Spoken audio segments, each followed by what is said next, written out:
Hello friends, இன்னைக்கு நம்ம ஒரு மலையாள மூவி தாங்க பார்க்க போறோம். ஏகே சஜன் எழுதின கதையில பல வெற்றி படங்களை கொடுத்த இயக்குனரான சாஜி கைலாஷ் டைரக்ட் பண்ணி வெளிவந்திருக்கிற வரவு படம் எப்படி இருக்குன்னு தான் இந்த வீடியோல பார்க்க போறோம். இந்த இயக்குனர் தமிழ்ல வாஞ்சிநாதன், ஜனா, எல்லாம் அவன் செயல் போன்ற படங்களை டைரக்ட் பண்ணவர். இந்த தடவை ஒரு வழக்கமான பழிவாங்கல் கதையை கொஞ்சம் ஆக்ஷனோட கொடுக்க முயற்சி பண்ணியிருக்காங்க. ஜோர்ஜ் ஜார்ஜ் இதெல்லாம் பால்சன் அப்படிங்கிற கேரக்டர்ல வராரு. கொலை குற்றத்துக்காக ஜெயிலுக்கு போயிருக்காரு. தன்னோட சகோதரியான சுகன்யா கனிஸ்திரியா இருக்காங்க. அவங்க வெளிநாட்டுக்கு போகணும், அதனால வழி அனுப்பணும் அப்படிங்கறனால பரோல்ல சொந்த ஊருக்கு வராரு.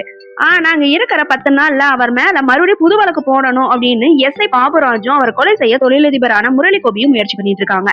அப்படி அவங்களால அனுப்பப்படுற எல்லாரையுமே வழக்கம் போல ஹீரோ என்ன பண்ணுவாங்களோ அதே மாதிரி அடிச்சு துவம்சம் பண்றாரு. ஆனா வந்த அடியாட்கள் எல்லாமே நான் அடிக்கல அப்படின்னு ஜோர்ஜ் ஜார்ஜ் போய் சொல்றாங்க. தன்னோட காணாம போன தம்பியான அர்ஜுன் அசோகன் தான் எல்லாரையும் அடிச்சாங்க அப்படின்னு போலீஸ் கிட்ட பொய்யும் சொல்றாரு. ஜோர்ஜ் ஜார்ஜ் எதுக்காக ஜெயிலுக்கு போனாரு, பரோல்ல வந்த அவரை எதுக்காக கொலை செய்ய முயற்சி பண்றாங்க, அவங்களோட தம்பி காணாம போனது எப்படி, இதற்கான விடையே படத்தோட மீதி கதை. ஒரு முரட்டுத்தனமான கிராமத்து மனிதரா ஜோர்ஜ் ஜார்ஜ் கச்சிதமா பொருந்திருக்காரு. அவரோட தோற்றம், உடல் மொழி, பார்வை எல்லாமே கதாபாத்திரத்துக்கு ஒரு பிளஸ்னே சொல்லலாம். குறிப்பா ஆக்ஷனும் சேசிங் காட்சிகள்ல வழக்கம் போல முத்திரை பதிச்சிருக்காரு.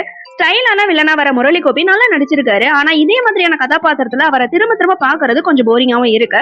கன்னியஸ்டியா வர சுகன்யாக்கு சில காட்சிகள் தான் இருக்கு, ஆனா வழக்கம் போல நல்ல நடிப்பு கொடுத்திருக்காங்க. இடைவேளைக்கு அப்புறம் தான் எஸ்பியா மாஸ் என்ட்ரி கொடுக்கறாங்க வாணி விஸ்வநாத். பெரிய எதிர்பார்ப்பு ஏற்படுத்தினாலுமே அவங்களோட கதாபாத்திரமும் சிம்பிளா தான் இருக்கு. எஸ்ஐயா நடிகர் பாபுராஜ் வராங்க. வழக்கம் போல கெட்ட போலீஸ் எப்படி இருக்காங்களோ கொடுத்த வேலையை மட்டும் செஞ்சிருக்காரு. ஜோசப் பனி மாதிரியான வித்தியாசமான கதைகளை தேர்ந்தெடுத்த ஜோர்ஜ் ஜார்ஜ் இந்த தடவை கொஞ்சம் தடுமாறிட்டாருதான் சொல்லணும்.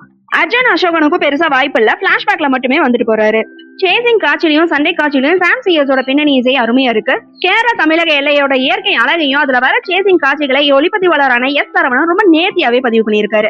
ஆக மொத்தத்துல வரவு படம் எப்படி இருக்குன்னு கேட்டீங்கன்னா, சாஜி கைலாஷ் ஏகே சஜன் கூட்டணியில எதிர்பார்த்த அந்த அளவுக்கு சுவாரஸ்யம் இந்த தடவை இல்லன்னு தான் சொல்லணும். வழக்கு போல கிராமத்துல ஒரு நாயகன் இருக்காரு, ஒரு அநீதி நடக்குது, அதனால ஜெயிலுக்கு போறாரு, மறுபடியும் வந்து பழி வாங்குறாரு அப்படிங்கிற பழைய டெம்ப்ளேட் தான் இதுலயும் பயன்படுத்தி இருக்காங்க. புதுசா எந்த ஒரு ட்விஸ்டோ எதிர்பார்த்த சுவாரஸ்யமா சுத்தமா இல்ல. டைம் பாஸ்க்காக ஒரு வழக்கமான ஆக்ஷன் படம் பார்க்கணும்னு நினைக்கிறவங்களுக்கு இந்த படம் செட் ஆகுங்க. ஓகே ஃப்ரெண்ட்ஸ், நெக்ஸ்ட் வீடியோல பார்க்கலாம். இந்த வீடியோ உங்களுக்கு பிடிச்சிருந்தா லைக், ஷேர், சப்ஸ்கிரைப் பண்ணுங்க. தேங்க்யூ.